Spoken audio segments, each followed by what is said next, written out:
first thing, make sure your fan is off, which is the top knob.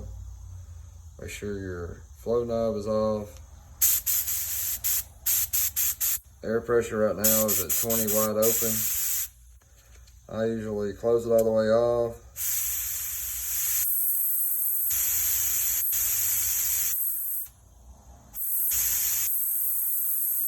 Turn it about a half a turn.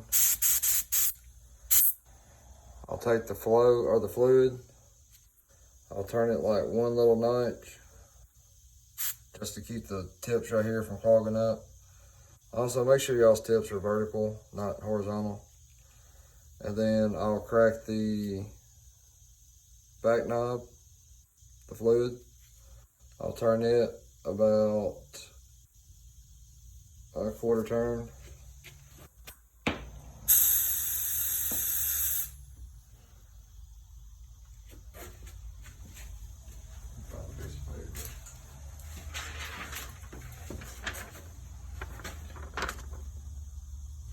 You want it where it's a wet dot, but it evaporates off quick. That's too fine.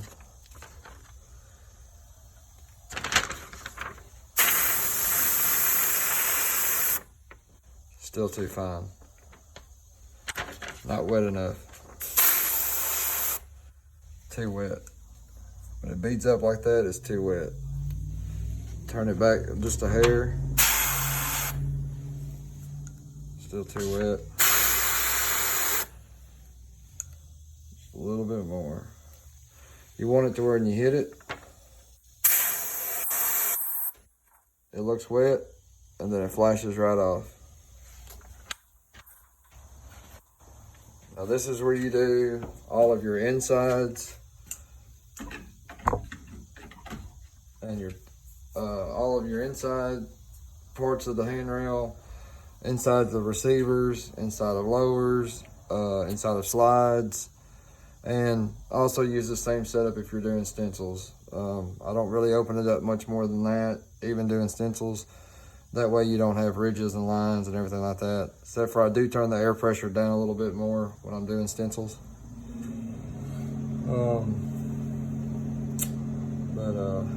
Let me take this off and show y'all how I cut the inside. So, always double check. I put the gun inside and pulse the trigger.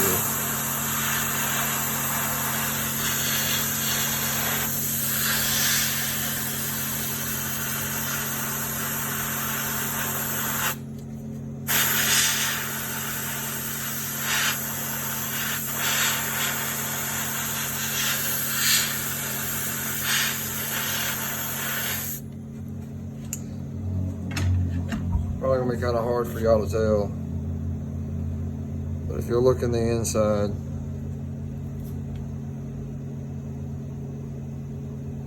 it doesn't do dry spray.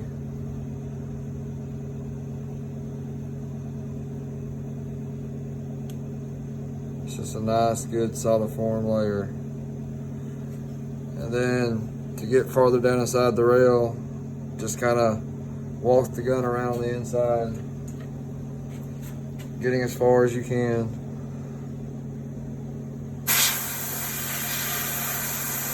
And just keep the pulsing the trigger.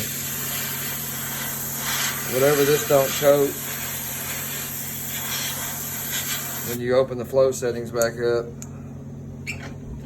and do the outside, it will coat what you don't get from doing this. So don't stress on it too hard. Remember, it's inside the gun. And then I'm gonna do the inside the same way.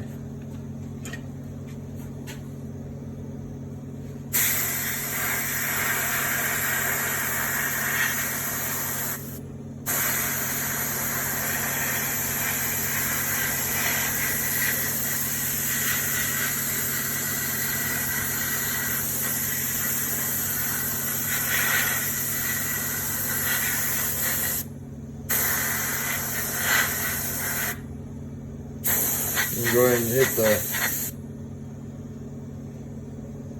the ends.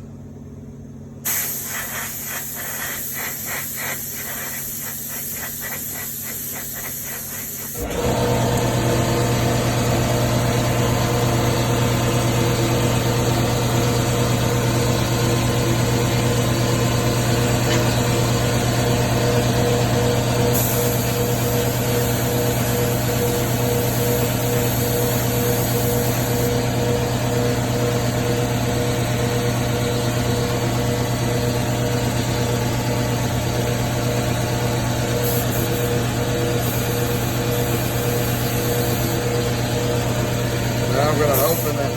Sorry for the compressor, y'all. Now I'm gonna open the gun, air up. I'm gonna close the fan back off and I'm gonna turn it about a turn and a half. And then I'm gonna close the fluid all the way back up, the back knob. And I'm gonna open it a complete turn and a half.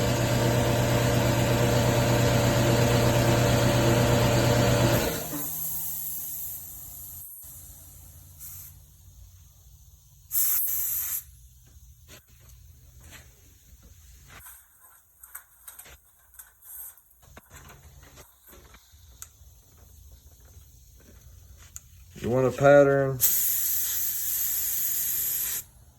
like that flashes off. Keep it about that far away.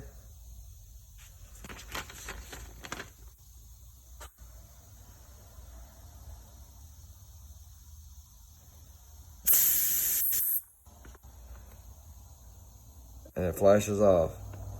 That way you will not have dry spray. Now, I'll start at the top, go all the way down, and then all the way back up.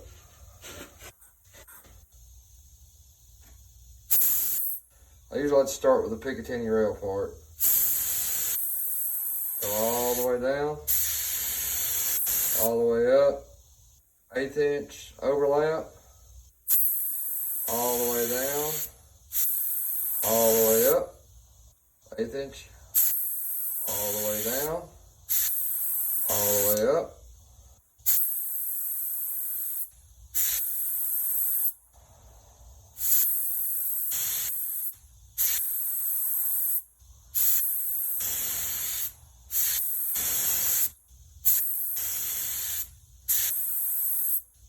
That's it, y'all.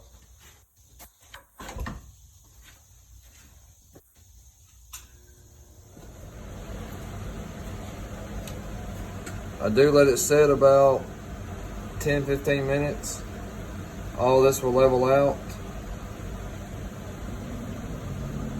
Nice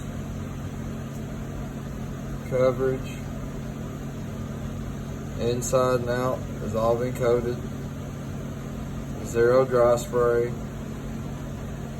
Looks beautiful. If you need any more help, let me know. Okay, this is directly after tacking out. Super smooth.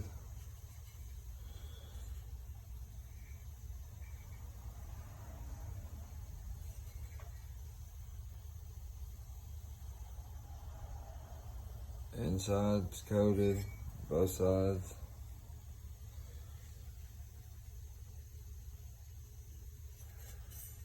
I mean, just look at that color.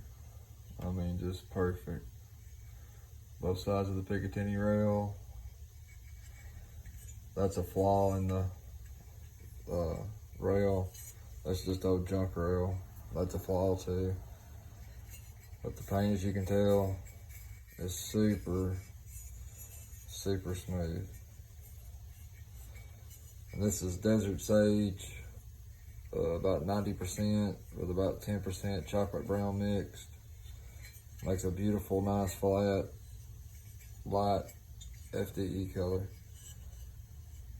You see all sides of the Picatinny rail